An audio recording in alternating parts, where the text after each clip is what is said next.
On July 1st, 1971, the 26th Amendment became the law of the land when Ohio became the 37th state to ratify the amendment. The 26th Amendment lowered the voting age from 21 to 18 in all U.S. elections. It passed in record time, taking only 3 months from its passage in Congress to its ratification by the states. But the debate over lowering the voting age had raged for far longer, and it hadn't always seemed that it would happen. Hi, I'm Evan Bennett, and I'm Professor of History at Florida Atlantic University and Director of the Voting Rights History Civic Literacy Project. And I'm here with 3 things you need to know about the 26th Amendment. 1. Support for lowering the voting age gained momentum during the Vietnam War, but the movement began during World War II. By tradition, the voting age had been set at 21 in the United States since the colonial era.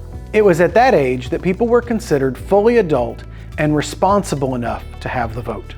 Since the Constitution initially left all questions about voting rights to the states, the Constitution initially said nothing at all about age.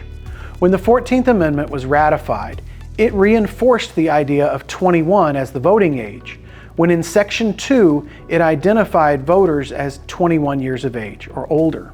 In the early 20th century, some floated the idea of lowering the voting age, but they never could get much support for the idea. Proposals to lower the voting age went nowhere.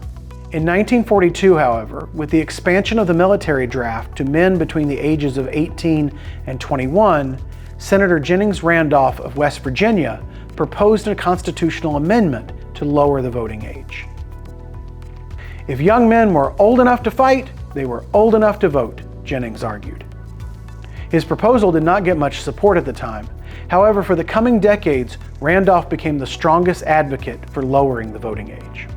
At the state level, however, support for lowering the voting age was strong enough in Georgia that in 1944, the state legislature amended the Constitution to lower it to 18. 2 years later, when Georgia wrote a whole new constitution, it maintained the age of 18 as the age to vote. Through the 1950s and 1960s, however, supporters of lowering the voting age just couldn't get the support they needed. Both major political parties remained divided on the question, and neither saw an advantage in opening the polls to younger voters. At the state level, Kentucky joined Georgia in 1955 when it lowered its voting age to 18. The struggle for African American voting rights in the 1960s reanimated the question. 1963 is not an end, particularly among the younger people who were working in the civil rights movement. The Vietnam War, which by the late 1960s saw hundreds of thousands of young men drafted into the Army, gave new urgency to Senator Randolph's idea of young enough to fight, young enough to vote. In fact, it was Senator Randolph himself, still in the Senate, who pushed for a new law to lower the voting age. Still, support was divided, but the tide was turning. In 1970, supporters of lowering the voting age were able to introduce an amendment into the Voting Rights Act to lower the age to 18. The Supreme Court, however, soon decided that that applied only to federal elections. Popular support for the issue had grown, however, so Congress rushed through the 26th Amendment and sent it out to the states for quick ratification. 2.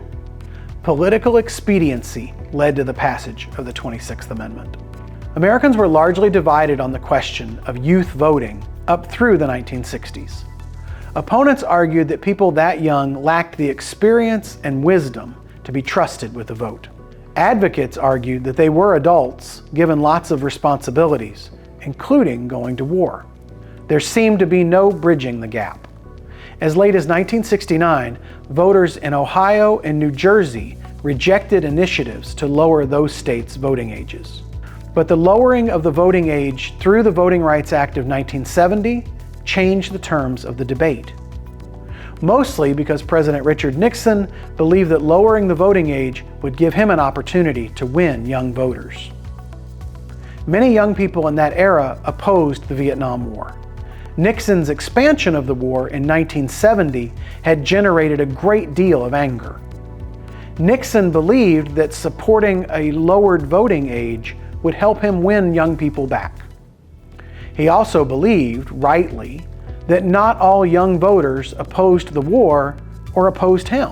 When the Supreme Court limited the effects of the changes in the 1970 Voting Rights Act, Nixon supported a new constitutional amendment to guarantee a younger voting age. When the Supreme Court limited the effect of the 1970 Voting Rights Act, Nixon knew he needed to support a constitutional amendment in order to win over young people. Once he threw his support behind lowering the age, other politicians followed in step. As in earlier generations, political leaders expanded the vote when they felt they might benefit from having new voters. 3. The legacy of the 26th Amendment is mixed. Political leaders in the early 1970s supported lowering the voting age because they believed it would give them new wells of voters to tap into. But the reality is more complicated. Voter turnout among 18 to 21-year-olds has historically been the lowest among all age groups, so they've never cast the decisive votes in any elections. This is also the case because young voters don't vote as a bloc. They don't all agree with each other on everything. Instead, each party has its own group of young voters. In some cases, young voters have helped certain candidates win within their own parties, but they've never been able to turn a national or a statewide election. But that's not to say that the ballots of voters 18 to 21 are unimportant. Both parties work very hard to capture those votes. Also, citizens who become politically active and vote at 18 continue to vote in greater numbers than voters who don't vote at the age of 18. In this way, the 26th Amendment expanded democracy not only by giving voters 18 to 21 access to the polls, but by encouraging them to have the habit of voting and remaining active citizens in our republic.